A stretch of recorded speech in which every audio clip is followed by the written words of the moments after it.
Excellent, and thank you so much for bearing with me with those IT issues. So straight into it. If we go to the next slide.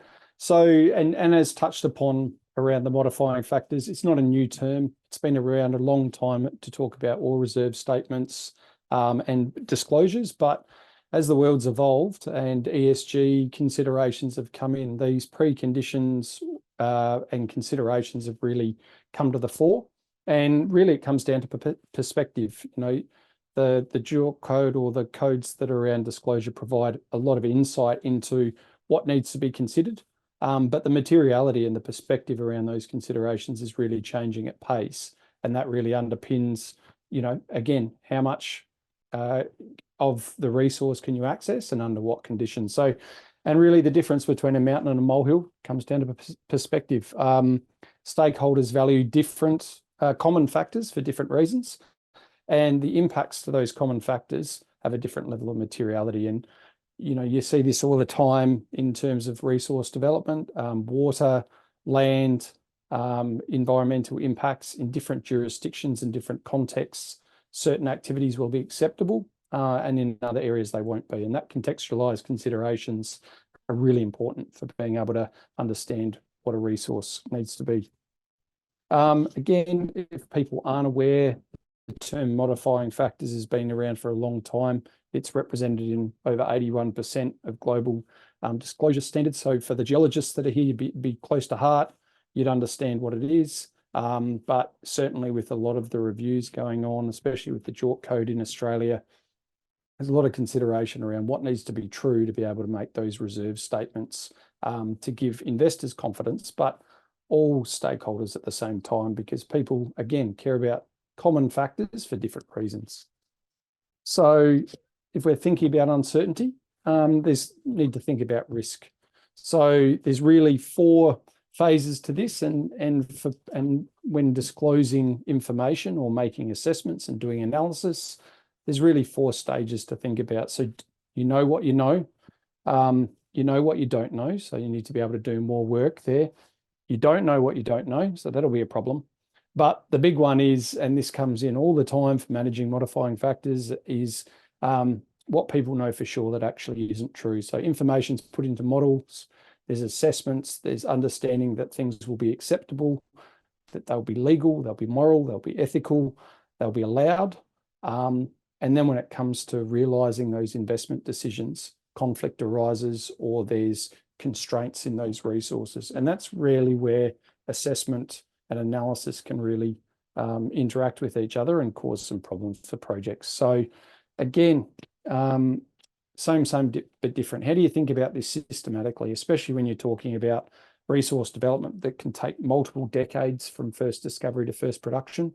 And then in the current context, we're looking to expedite development. So how do you systematically unpack and unpick what needs to be true for projects to be realized? So using understanding that, and you need to do this anyway for disclosure around the common factors, which are the modifying factors, how are they then considered in their host context, or with the legacy issues, or with the perspectives of the stakeholders that are essential or material to be able to make decisions.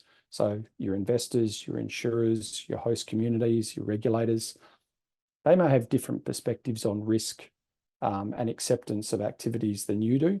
And especially, and we've seen with global impacts and disasters that have happened, that it's reset the benchmarks and the baselines of what is acceptable and what a risk appetite may constitute. So that's a challenge for project proponents as we're trying to move fast and get projects up. But the reality is that you can sometimes only go as fast as the slowest party.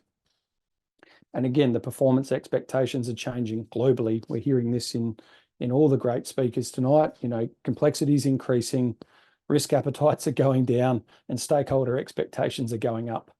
That makes for a pretty challenging context to be able to build projects and realise the value of the resources that are in the ground in a way that people are willing to accept and endorse.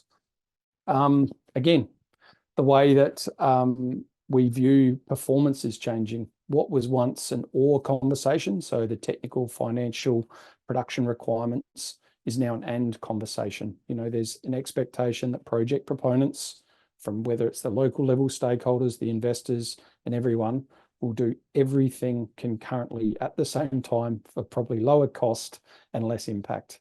Now, that changes the recipe. Really, the ingredients are quite static. You know, the ingredients haven't changed. It's really the recipe on how projects are done and developments are made, because we understand the modifying factors. It's then how do you sequence and develop that to understand the risk profile and the value profile. And the question is, you know, that's a bit academic, but what does it look like in real life? And I'm not sure many of you will have seen this slide before, or this information. It's been around for a few years by Rick Valenta at UQ. And this, again, copper is very topical with some of the announcements in the press and the global movements around companies, is that modifying factors are really one of the material inhibitors for realisation of these deposits. So of the top 40 deposits since 2019 assessed, only 2 have gone to production. And you can see that there's many factors that influence that, and they're all different. So they're common factors, but they're different impacts depending on the nature of the project that's going on. And the challenging thing as well is understanding that each and any factor by itself is manageable, but it's when they interact with each other and it becomes a multi-factor risk, that how do you understand how they're going to interact with each other, and what are the consequences of that? Because all you need is not be able to get permits or water or other things that go with it, and the project either can't go forward, or if it can go forward, it's constrained. And that's a material risk when projects are looking for the technically feasible option.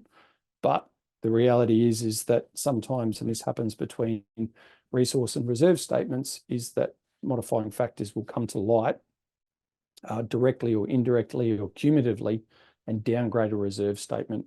Now, that's a real concern for shareholders, obviously, and investors, but for all stakeholders, because if something then needs to be de-scoped or reduced, then that changes potentially some of the expectations or the agreements or the obligations that are there. And not to be a downer on people, but it's only getting harder, unfortunately. The world is becoming more complicated and more complex. Easiest way to say it is all the easy stuff to dig has been dug out of the ground.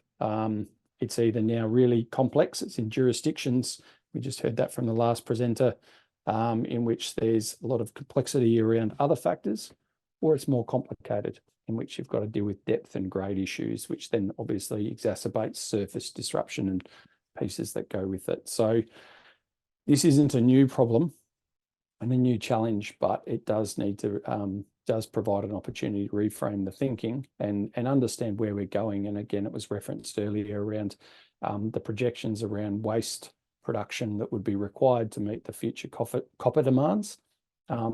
These considerations are absolutely material. And, you know, I suppose trying to get through the presentation to be able to give a high level summary of this, this is certainly not unique to the resources sector. And there's huge opportunities to learn from other projects in other jurisdictions and other sectors.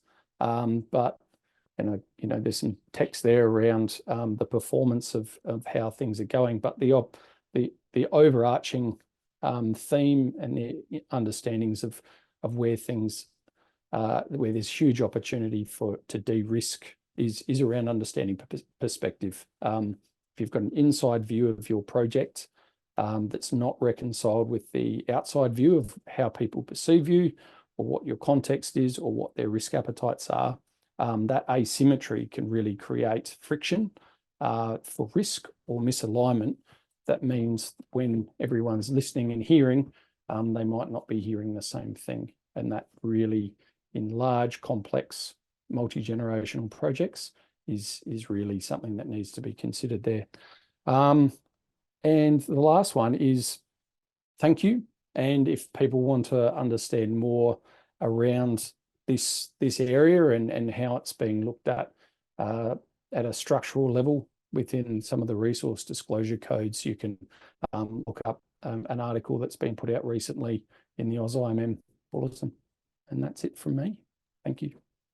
Geoff, thank you so much for that. Everybody, round of applause for the fantastic Geoff Deans. Absolutely brilliant. Now, Geoff, we do have time for a couple of questions with your wonderful self. But just to start with, so I loved your inside and outside diagram that you showed just then. And I think that from a personal perspective, I'm originally a geologist, and so I mean I love everything that is there to do with the technical aspects of the rocks, etc. as well. But then I also am absolutely fascinated by, say, the perceptions of local communities or indigenous peoples, or what about the infrastructure, and if we do manage to unlock this project, what can that do with regards to, say, the infrastructure for that region? So there's almost like lots of intersecting inside views that come together. Do you feel from that geological or that technical perspective that we are getting better at acknowledging other perspectives? And with that, do you feel that we are moving forwards in terms of understanding, okay, well, which projects are a goer, rather than having a list of 20 and actually there are only 2 on there that it was actually worth all the effort that went into the geology in the first place? Does that make any sense? Yeah, it does, and I think it's the right question, but I'd answer it. It's probably a bit more nuanced than that. Is Yep. to understand what needs to be true to justify the expenditure to be able to allow. And when we're talking about de-risking, is that you're doing resource drilling and you've got enough information there to go, yes, we think we're onto something here. Lifting your eyes a bit and looking at the you're getting a bit of an outside view and understanding, okay, what needs to be true to be able to meet those things. And there's a level of subtlety there between being able to meet the preconditions. So is there reasonable prospects to get water, power, the agreements you need to be able to build a tailings storage facility, all the enabling processing and non-processing infrastructure that goes with it. And if there's reasonable prospects for those things and there's a pathway to do those things, then that future capital expenditure is probably not at risk. Whereas, you can unfortunately capitalize a lot of infill drilling and resource drilling without having some of those preconditions fully addressed. And again, the renewable sector is absolutely finding there's a few learnings coming out of that sector where it's all about the energy resource, and then they're like, oh great, now we need to get it to market. And it's quite topical in Australia at the moment around power lines. There's projects that are really struggling to be able to get the enabling infrastructure to bring their commodities to market effectively. So there's lessons there, but again, it's not necessarily an ingredients issue. I'd suggest it's a recipe issue, is to say, can you bring forward some assessments earlier to be able to de-risk that expenditure? So why aren't we doing it? So everybody promised to update their codes in 2021, and we have the video proof of those different countries around the world saying by the end of 2021, JORC will have been updated to include a kind of revised set of expectations with regards to modifying factors. And I'm being especially intentionally emotive with regards to this. What's stopping us from actually doing it?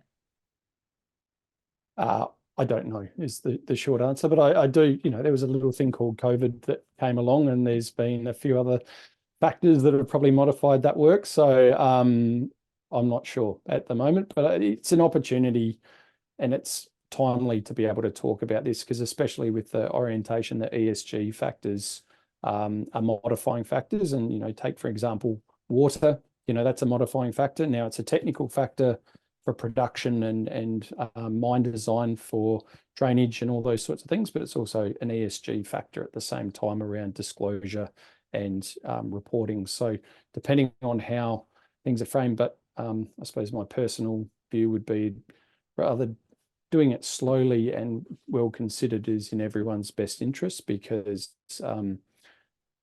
that if not, why not orientation to resource disclosure is challenging. If you have to try and disclose every scenario under the sun as part of that, that's probably not practical or value accretive for projects. So there's a materiality consideration there that needs to be worked through. And so with that, Geoff, so final question, I promise. In terms of, as you mentioned just now, it's probably best to go like more slowly but more considered. So you're incorporating a lot of those data sets earlier on. So therefore it is reducing the total potential for unknowns later on, or us to be surprised by something later on in that the value chain or the life cycle of that particular asset. Now, the problem is, of course, we're in this race to say, hang on a second, we need to be able to provide X number more tons of copper or cobalt or lithium or whatever for the energy transition.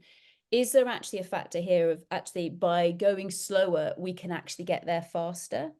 Because if it's going to take us 17 years or whatever it is to get from finding that rock to opening that mine anyway, actually by taking a bit more time now, we might be able to get there faster than just going, oh, I think that asset is where we want to focus on.